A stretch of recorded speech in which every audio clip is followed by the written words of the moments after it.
Have you ever felt like there's a vivid fire burning inside of you, yearning to break free and illuminate your life?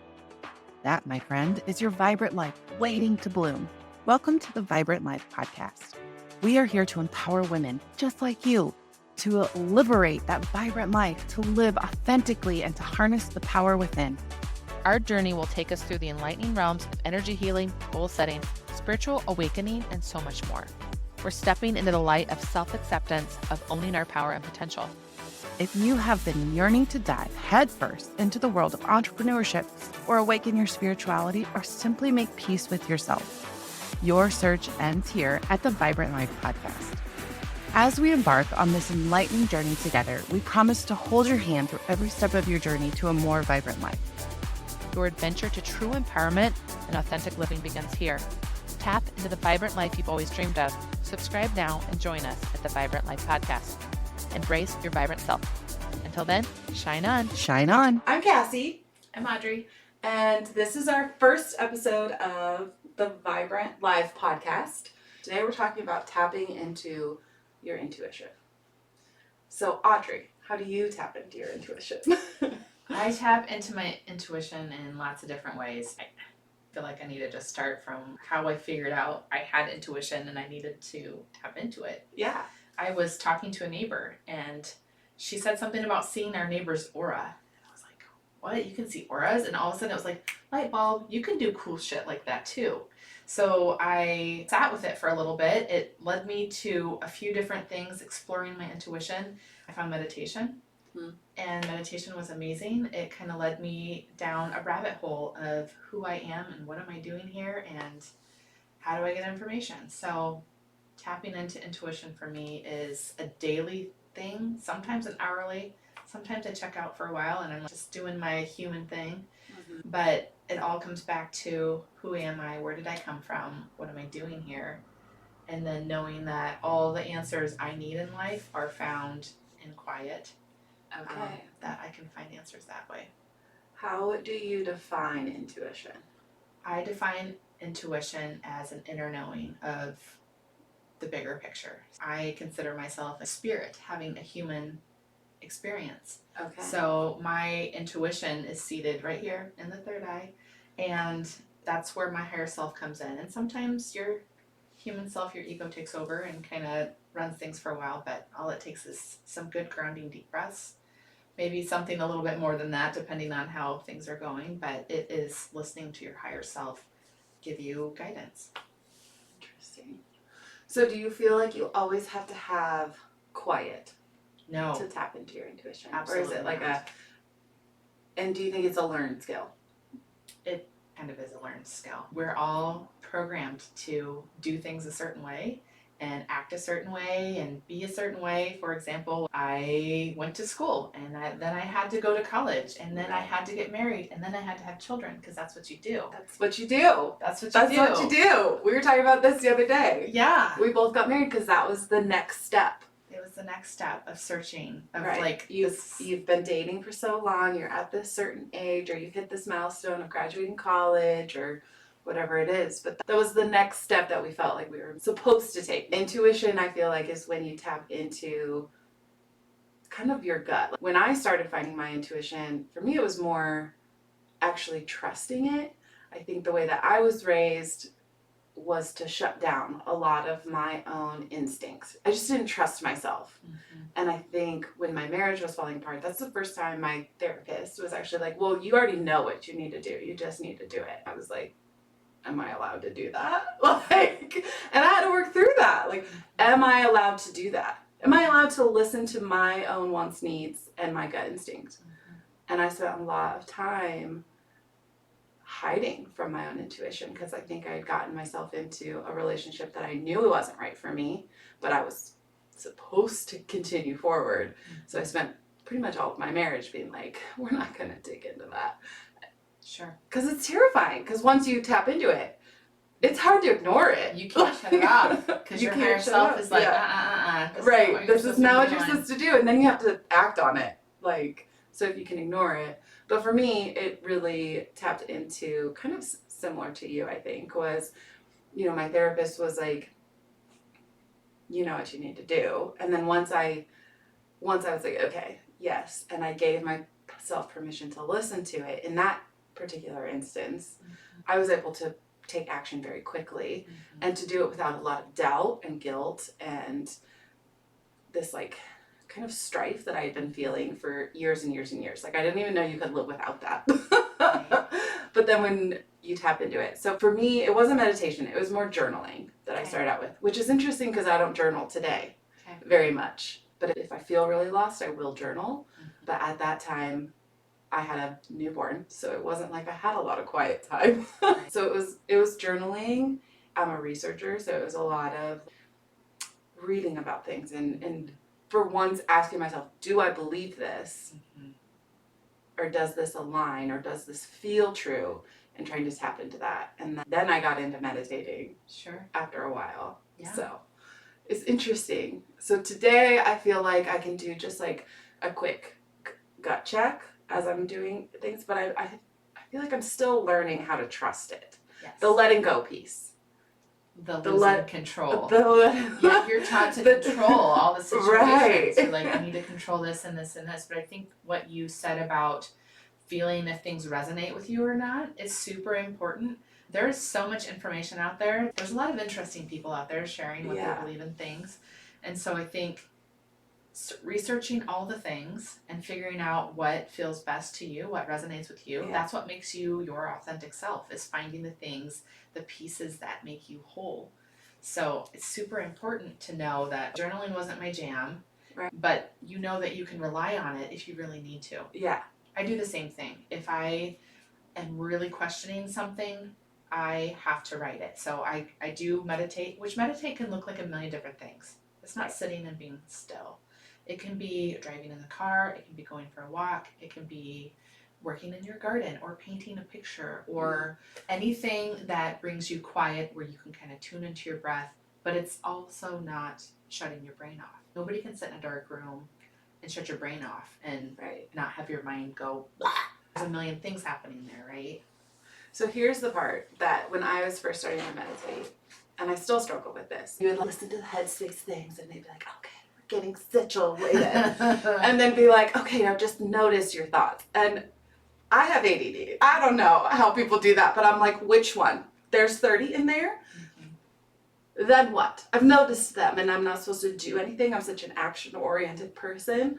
So I'm curious. Do you have a similar experience when you meditate? When it started, okay, for sure. And some days, yes. Yeah. Some days I can't shut it down. I have to say I've gotten to a really good place though where I can hop into that super quiet space, but I do feel like that is a gift that a lot of people struggle with. Yeah, because then, let's say I do manage to get into that quiet space.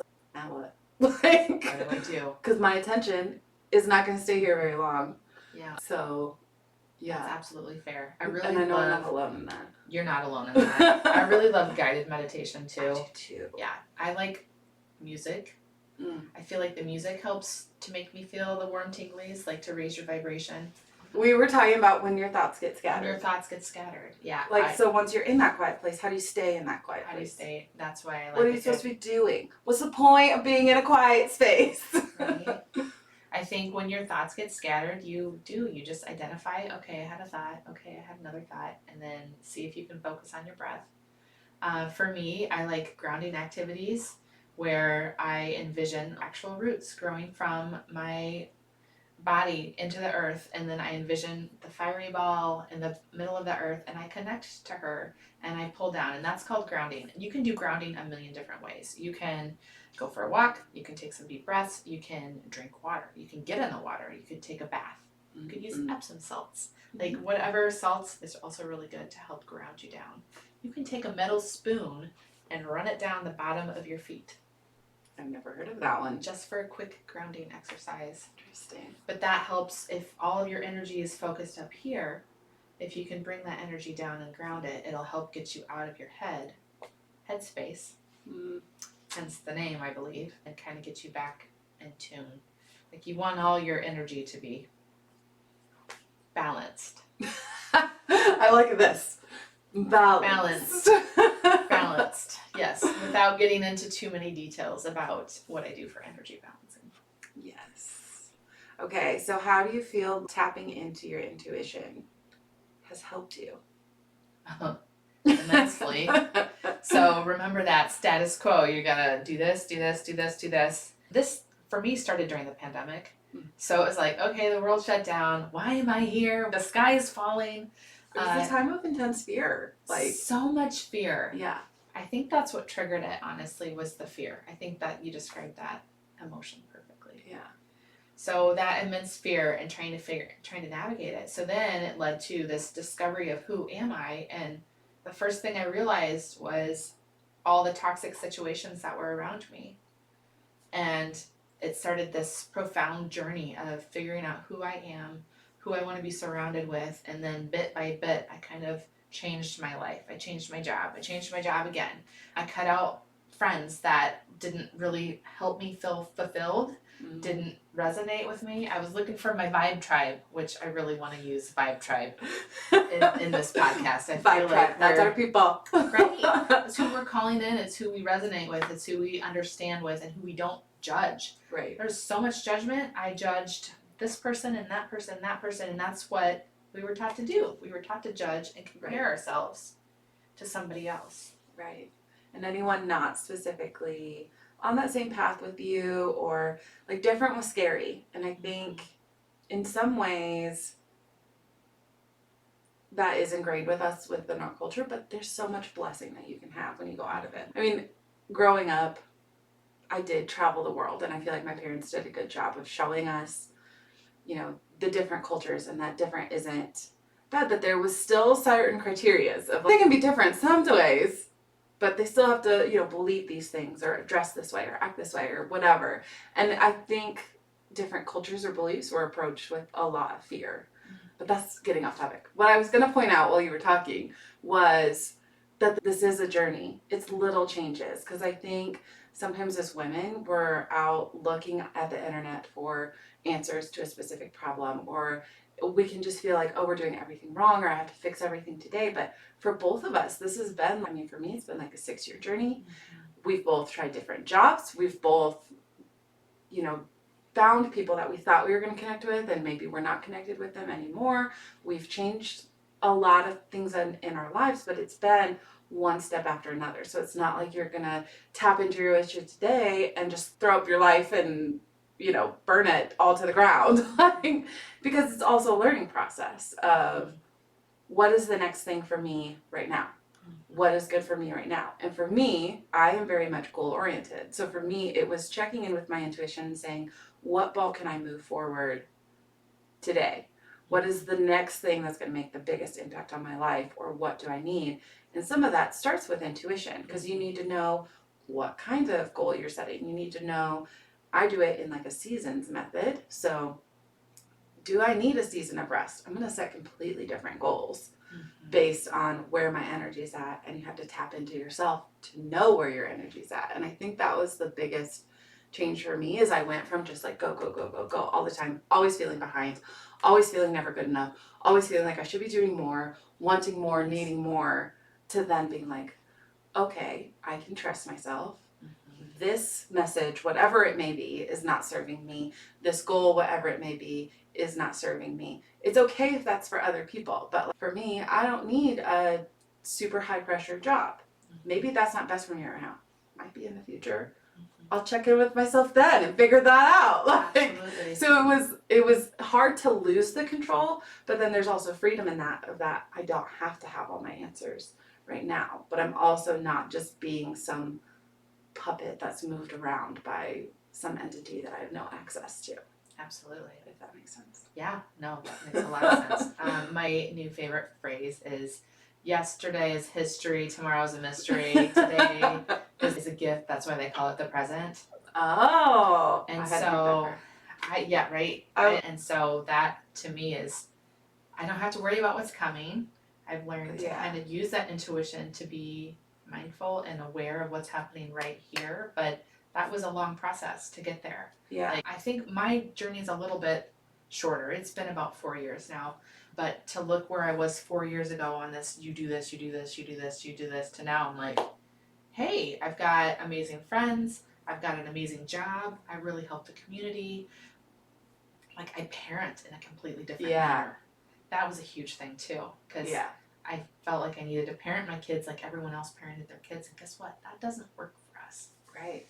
So using my intuition to figure out all the little pieces. Now there's a lot of tools I've used along the way and things that I feel like people can help to, we'll get there. Yeah. On helping people figure out what comes next. But the first thing I really think is finding a way to just tap in.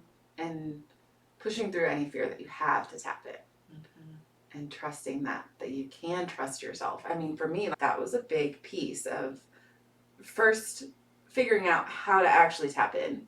Like, how do you do that? But then being like, I can trust what I'm telling myself. Mm-hmm. I can trust that, and that's okay. And I know what's best for myself, not anyone else. You can have messages coming in and you can take those, but you still need to filter that through your intuition as you learn to trust it more. Oh, going back to today is the present. I think it does, learning to trust yourself or tapping into your intuition, however you want to phrase it, that doesn't mean you stop planning for the future. No, absolutely Which I think not. Was one of my fears. I know was one of my fears of like, okay, so what, I just sit here, I'm in the present, I'm living for today, man, YOLO. Like, no, that is not how I work at all. No. But I think there is some freedom in that. I don't have to have it all figured out. But if I am listening to my intuition, I'm trusting that I'm setting myself up for the future that I'm meant for. Absolutely. So these things that I'm doing today, they don't always need to make sense to me, and they might be scary. I mean, we just talked about, I have a really big project coming to an end, and I don't know what's coming next. And it's taken me 6 years to get to a point where I'm like, kind of okay with that. Like, but I know the skills that I've been learning are what's meant to take me into the future, or the things that I did previously that maybe I would have used to viewed as a failure are the things I'm going to bring forward and that are giving me success tomorrow. But it's like, I just wasn't ready for it then. Wasn't ready for it then. I might be ready for something now, but you're not just like throwing your hands up and not giving a shit about anything. I feel like it's more of an intentional way to live. Yeah. Than I was previously, for sure. For sure. In the past, it was all outside influences. Yes. And scattered. Yeah. It was all, you should. And now it's, I am doing this. So even though you're living more presently and you're more mindful, it's still okay to set really big goals for yourself, but you're just going to take things one step at a time, right? We're not going to like set out this giant goal and be like, oh my God, I have this and this to do. Sometimes you just have to plant a seed and let it grow for a while before you can really jump into something that's meant for you. And sometimes you have to be the right vibration to attract it in. We know that I'm energy and you're energy, and the things that we're doing are all associated with energy. So sometimes you just have to be on the right level to get there, and sometimes that takes some work before you can finally get there. However, dream big. Right. And I think sometimes we can't get too attached to the end goal. I think it's powerful when you're setting a goal to envision that end goal, envision yourself living it. But going back to your vibrations, it's more of a feeling in my mind. And I didn't used to think this way, but I do now. It's more of a feeling, and it might look different. Yeah.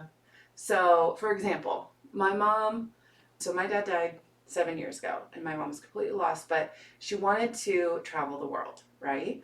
And she had this specific vision of how she wanted to do that. You know, at first she thought it was going to be with my dad, and then when he died, she had to rethink that vision. And then it was, okay, I need to find a new husband. That might not be true. So anyway, all this to say, she tried a bunch of different things, and now she's found herself in a job she loves. And later this year, her job is sending her to Thailand, Bali, Rome, Uganda, all these places to talk about her job and this thing that she's passionate about and things she loves to do. So she's living this dream she had. It just looks different than it used to, but it feels good. She's going to be gone from the end of April to the middle of July, not even coming back home. Right. Just bopping from place to place, just living her best life. Right. But it looks different than she Yes. did. In no time in her 30s did she look at herself in her 50s and go, you know what, I'm going to be a widow and I'm going to work for this organization that I've never heard of. But she had this idea of what she wanted, how she wanted to feel, and things she wanted to do. and she's doing it, it just looks different. So it's okay to set those big dreams. You just can't get too tied into how you get there. How you get there. My daughter's therapist did, this is point A and point C, and point B is over here. So you want to get to C, but you might have to go to B before you can get to C. Right. I love that. You just have to be open to whatever comes, because I promise you the universe has way bigger things than you could ever imagine in store for you. Yeah, and sometimes we're like, oh, I would really like this thing, but I'm not worthy of that yet. Or I'm not sure I could handle that. And so you have to hit all these points to get to where, and it might be beyond your wildest dreams. Yep, you just don't know. I love You it. just don't know. So we'll talk about goal setting next. Perfect. Yay! Let's do it. Thank you for tuning into the Vibrant Life podcast. We hope today's episode has energized and inspired you to live your best life. If you enjoyed what you heard, be sure to subscribe to our podcast on your favorite platform so as to never miss an episode. And please take a moment to leave us a review. Your feedback fuels our mission to bring you more valuable content. Remember, your journey to vibrant life is ongoing.